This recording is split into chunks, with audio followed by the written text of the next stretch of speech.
உலக்கையினால குத்தின அரிசியை யாகத்துக்கு உபயோகப்படுத்தணும் அப்படிங்கிறது போல உலக்கையால குத்தக்கூடாது, நகத்தினாலேயே கிள்ளி எடுத்து அக்ஷதையாக எடுத்து யாகத்துல உபயோகப்படுத்தணும் அப்படிங்கிற ஒரு பிரகரணத்துல ஒரு யாகத்துல வர்ற விதி இது. ஆனால் அதனுடைய வேதம் புரியறது, வேதத்தினுடைய அர்த்தம் புரியறது, அதனுடைய விதி புரியறது, தன்னுடைய நிலைமை புரியறது. இதோ இவ்வளவுக்கும் ஏன் நாம் வேதாத்தியனம் பண்ணான், நாம் பெருமாளை பூஜை பண்ணினான், இதுக்கு பக்தின்னு பேரா சண்டைன்னு பேரு?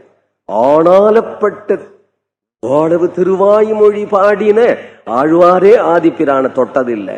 நான் தொட்டா என்ன அப்படின்னு ஏன் ஆழ்வாருக்கு தொடக்கூடாது? சரி, ஆழ்வார அந்நிய ஜாதின்னு விடு, உடையவரே வந்திருக்கிறார் இல்லையா, சுவாமி ராமானுஜரே தொட்டதில்லை, ஆதிப்பிரான தொட்டது இல்லை. இன்று வரையிலும் அர்ச்சகர்கள் தொடுவது தவிர அப்பொழுது பீடாதிபதிகளாக இருக்கக்கூடிய ஆச்சாரியர்களாக இருந்தாலும், மகாராஜ ராஜாக்களாக இருந்த போதிலும், ஆழ்வார்களாக இருந்த போதிலும் தொடுவதற்குன்னு சில பேர் இருக்கிறார். அவர்கள் தொட்டு பூஜை பண்ணணும் அப்படிங்கிற ஒரு பழக்கத்தை, கோவில் பெருமாள் ஏற்பட்ட நாளா வந்துருக்கிற ஒரு பழக்கத்தை இன்னைக்கு மாத்தணும் அப்படிங்கிறது வீம்பா அல்லது பக்தியா? மக்கள் எல்லாரையும் நாஸ்திகர்களா ஆக்கணும் அப்படிங்கிற திட்டமே உடையதான ஒரு அரசு இன்னைக்கு மக்களை பேதப்படுத்த பார்க்கிறார்கள். மக்களை பேதான வழக்கம் எப்படி, அந்த வழக்கம் எப்படி இருந்திருக்கு இன்னைக்கு அதை விட்டு தள்ள. இன்னைக்கு நாம் பூஜை பண்ணானேன்னு கேட்கறைய, இன்னைக்கு இருக்கிற சுவாமிகளை வானமாமலை செய்யர் பெருமாளை தொடராரா? இன்னைக்கு இல்ல சங்கராச்சாரியார் சிவன் கோவிலுக்கு போனா சிவனை தொடராரா? சிவலிங்கத்தை தொட்டு சங்கராச்சாரியரே வந்துட்டார், நீங்க அபிஷேகம் பண்ணுங்கன்னு யாராவது சொல்றாளா?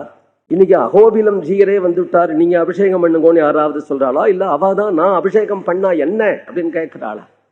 பகவான் கர்வத்துக்கு கிடைக்க மாட்டார், மௌனமா இருப்பாரே தவிர நீ மிஞ்சினா தண்டிப்பார். அதான் உன் கையில ராஜ்யம் கிடைச்சுள்ள பெருமாள் கையில தான் இன்னைக்கும் ராஜ்யம் இருக்கு. உன்னை ராஜாவா பண்ணதே பெருமாள் தான்.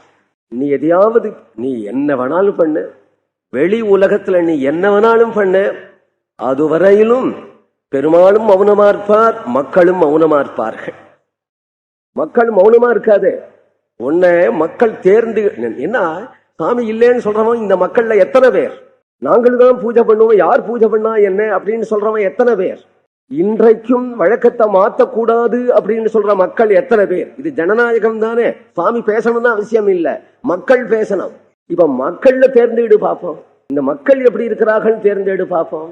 பெரும்பாலான மக்கள் இன்றைக்கும் கோவில்களிலே வழக்கம் மாத்தக்கூடாது அப்படிங்கிற மக்கள் தான் பெரும்பாலான மக்கள்.